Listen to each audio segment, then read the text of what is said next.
Hello दोस्तों, study kid education में आपका स्वागत है। मैं हूं गौरव सैनी एंड आज की वीडियो में हम डिस्कस करेंगे reimbursement of cost of briefcase.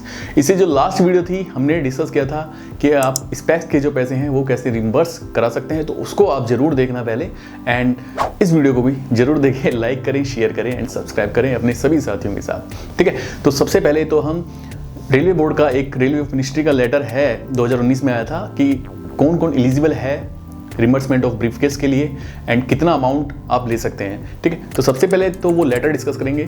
दूसरा, कौन कौन से डॉक्यूमेंट्स आपको कैसे अटैच करने हैं। देन तीसरा, हम आपको बताएंगे कि एप्लीकेशन आपको कैसे लिखनी है, फॉर्म आपको कैसे फिल करना है। ठीक है, तो आइए सबसे पहले तो रेलवे बोर्ड का जो लेटर है 2019 का वो डिस्कस करते हैं। तो दोस्तों, railway of ministry of railway का ये 2019 का लेटर है जिसके अंदर बताया गया है मॉनेटरी सीलिंग्स कितनी है, एग्जिस्टिंग कितनी है एंड रिवाइज कितनी है।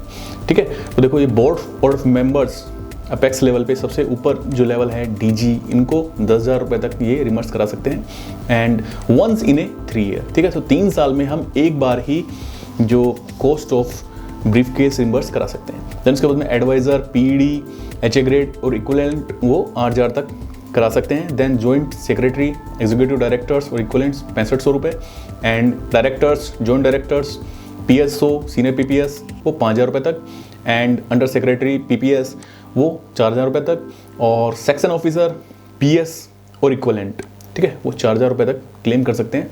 देन एएसओ, पीए, इंस्पेक्टर, इसके अंदर वेलफेयर इंस्पेक्टर भी आ गए और जो सुपरवाइजरी जो 4200 ग्रेड पे के अंदर हैं सपोज कोई एंड सुपरवाइजरी वर्क कर रहे हैं तो वो भी क्लेम कर सकते हैं और उन्हें मिलेंगे 3500 रुपये।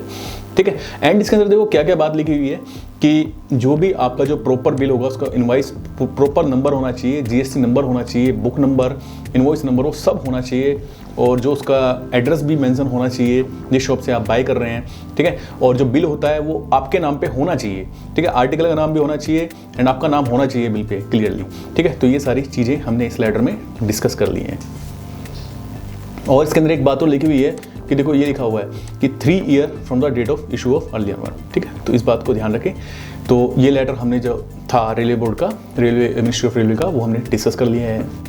तो दोस्तों, मिनिस्ट्री ऑफ रेलवेज का जो लेटर था वो हमने डिस्कस किया पूरा, उसके अंदर क्या क्या लिमिट्स हैं, आप कितना अमाउंट क्लेम कर सकते हैं एंड आप 3 साल में एक बार ले सकते हैं एंड जो आपके पास प्रॉपर बिल होना चाहिए। ठीक है, तो आइए अब हम डॉक्यूमेंट डिस्कस करते हैं। देखो सबसे पहले तो आपको एक एप्लीकेशन ही जो आपको फिल करके देनी पड़ेगी जिसके ऊपर पूरा आपको लिखना पड़ेगा कि मैंने 3 साल में कोई क्लेम किया नहीं है, ये मैं फर्स्ट टाइम क्लेम कर रहा हूँ एंड उसके बाद में उसके ऊपर आप proper bill number, invoice number, GST number ये सब उस पर मेंशन करेंगे, कहाँ से आपने खरीदा है, उस बिल पे आपका प्रॉपर नाम है या नहीं, ये सारी चीज़ें आप उसमें मेंशन करेंगे। ठीक है, देन उसके बाद में आप उसके साथ में ओरिजिनल रिसिप्ट उसके अटैच करेंगे।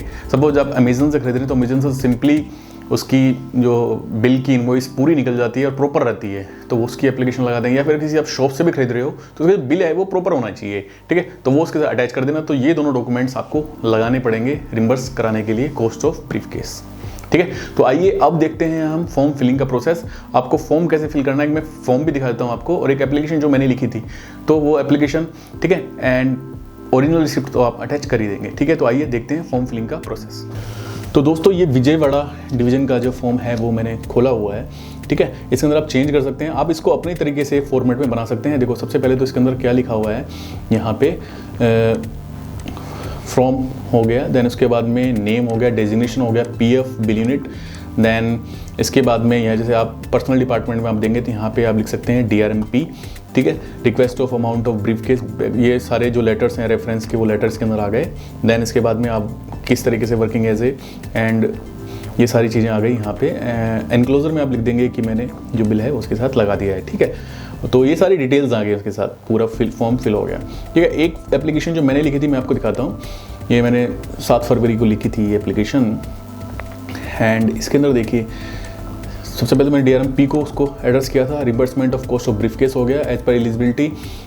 ये मैंने बताया कि मैंने ब्रीफकेस उस दिन खरीदा था एंड फर्स्ट टाइम खरीदा है और पिछले 3 साल में नहीं खरीदा है। उसकी जो लिमिट थी वो पुराने लेटर के अकॉर्डिंग 3000 थी तो मैंने 3000 ही क्लेम, 3000 से नीचे जैसे मेरा बैग था 2849 रुपये का था तो मुझे इतने पैसे मिले थे।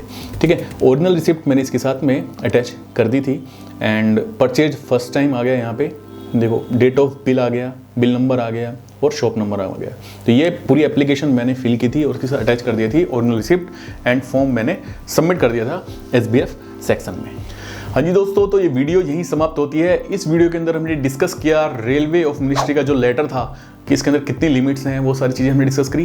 दैन दूसरी बात हमने डिस्कस करी कौन कौन से डॉक्यूमेंट्स आपको लगेंगे, एंड तीसरा मैंने आपको बताया कि एप्लीकेशन आपको कैसे लिखनी है एंड उसको प्रॉपर यानी बिल कैसे आपको उसके साथ में अटैच करना है। ठीक है दोस्तों, तो ये वीडियो यहीं समाप्त होती है। आप जरूर हमारी पुरानी जो वीडियोस हैं जो म्यूचुअल ट्रांसफर से रिलेटेड हैं, कवच सिस्टम कैसे वर्क करता है और आई गोट कर्मयोगी पर आपको रजिस्टर क्यों करना चाहिए और कौन कौन से कोर्सेज हैं उसके ऊपर, old regime and new regime के दोनों के अंदर क्या डिफरेंस है, आपको कौन से रिजाइम में रहना चाहिए, 50% जैसे ही डी होगा कौन कौन से अलाउंस आपके बढ़ जाएंगे। तो इतने सारे टॉपिक पे हमने वीडियोस बना रखी हैं। हमारी वीडियोस को जरूर देखें, अपने साथी जो रेलवे कर्मचारी हैं उसके साथ जरूर शेयर करें एंड उसको सब्सक्राइब जरूर करवाएं। ठीक है दोस्तों, तो please like share and subscribe our channel study GIDA. Thank you दोस्तों, बाय बाय।